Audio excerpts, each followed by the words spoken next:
I'm Jason, and welcome you to the Take Heart podcast. In a world where it's easy to lose heart, may this podcast be an invitation for you to find calm in the chaos. Together, we'll tune in with our hearts and distinguish the signal of Christ from the noise of Christianity. Growing up in New York, we had a culture not too different from many Seinfeld episodes, and the ever familiar greeting from Joey and Friends was often quipped. How you doing?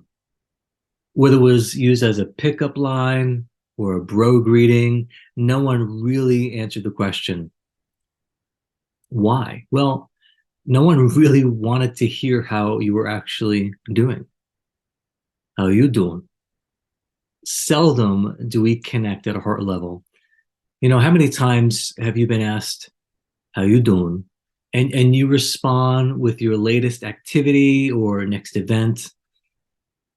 We're more often than not streaming Facebook news feeds and our responses in return.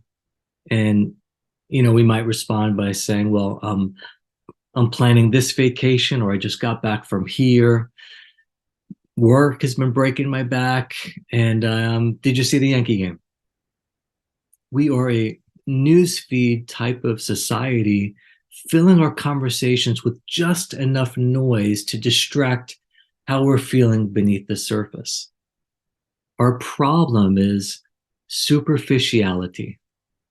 And this type of deeper heart sharing is foreign to most people because we tend to communicate at a familiar surface level that keeps us from truly knowing and connecting with one another. As we learn how to check in with our hearts, we can effectively check in with the hearts of others. When we're not showing up fully in our own person, we will hardly show up for deep connection with other people.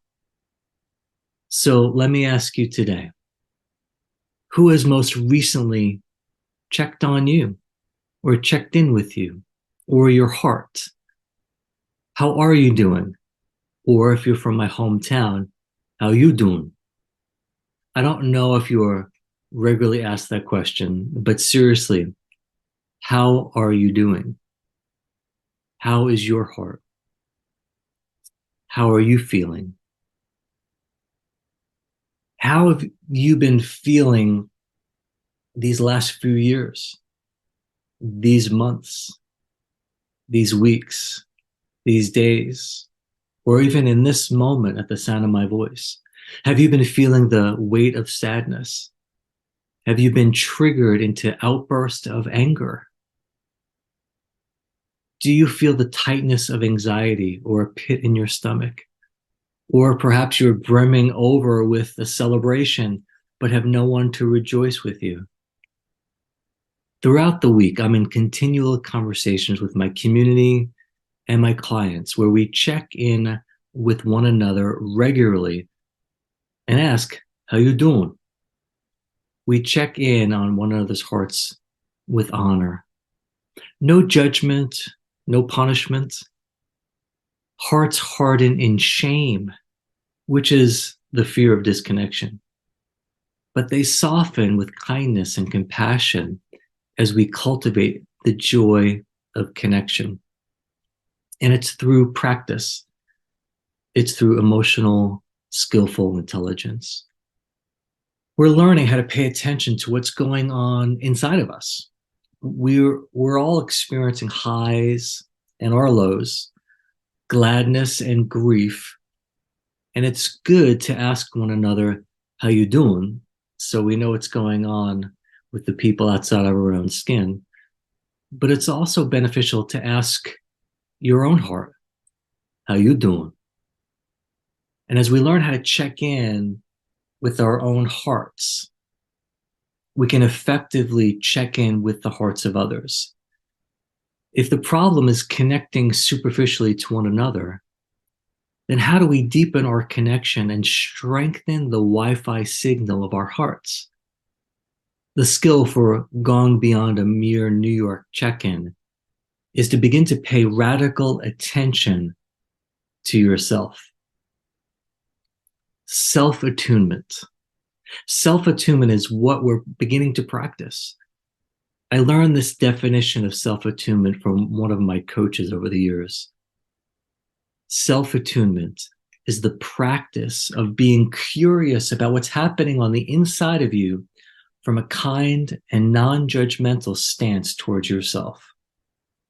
Self-awareness is the practice of being curious about what's happening on the inside of you from a kind and non-judgmental stance towards yourself. Growing in self-awareness is about connecting with the gentleness of wisdom inside you. And while noticing all the other things going on inside, there could be all sorts of open tabs and parts of us firing or misfiring.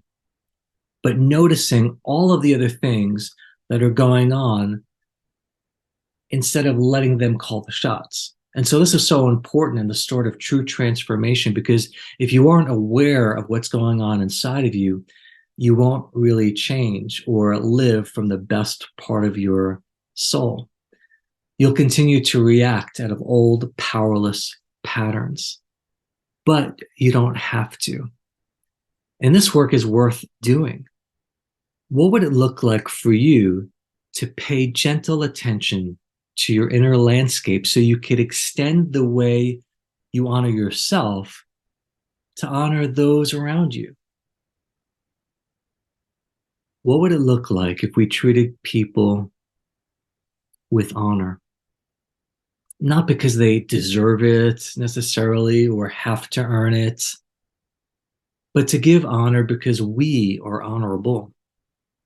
Honor means that I honor you even if we disagree. Attunement does not necessarily mean agreement. It seems to me that we would have to learn how to practice honor even with the disagreeable parts of ourselves. And that surely requires inner kindness and compassion. What if we learned how to be less judgmental with ourselves so we would be less punishing with others? What if we managed our own hearts well and worked gently through the fears that blind us to the wonder of humans around us? What if honor is the wisdom we've been missing so we can pursue connection with each other instead of control? How might our lives be enriched if we allowed the genuine love within our hearts to serve as our compass, transcending the narratives in our minds? Could skillful love become the bridge that connects us despite the intimidating differences that may exist among us? It starts with being aware of our own hearts so we can be more lovingly aware of others. In the words of Dr. Alison Cook, P.S. I highly recommend her podcast called The Best of You and her books as well. And she says, if we, quote, if we do not do the work of tending to those tender, vulnerable young parts inside of us, of hearing about their stories of pain, no matter how much we want to share or to shove them aside, no matter how much we want to minimize or spiritually bypass, if we do not do the work of really honoring those young parts, she says, witnessing the pain that we carry, we cannot show up that way with other people, not with that kind of depth. As we're able to witness our own pain with curiosity, with compassion, we can say to ourselves, I'm with you. I'm here, no judgment. I'm not trying to logic you out of it. I'm not trying to minimize you. I hear you. I see you. I'm with you. Alison continues. The more we do that for ourselves, the more we can show up that way with other people. And I'm telling you, the opposite is also true. If we cannot do it for ourselves, we cannot show up with that kind of depth of compassion, that kind of depth of realness, that kind of depth of knowing, seeing, being with other people. It changes everything. End quote. What if we'd learn to ask our hearts regularly, how you doing? Like we meant it, so that when we ask it of others, we'd mean it as well. How you doing? We really appreciate you listening to this episode of the Take Heart podcast. Are you longing for deep and meaningful spiritual community?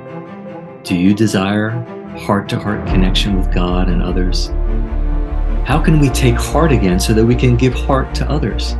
We'd like to invite you into a community of practice, a people of belonging and bliss. More than mere talk, we practice. Why does practice matter?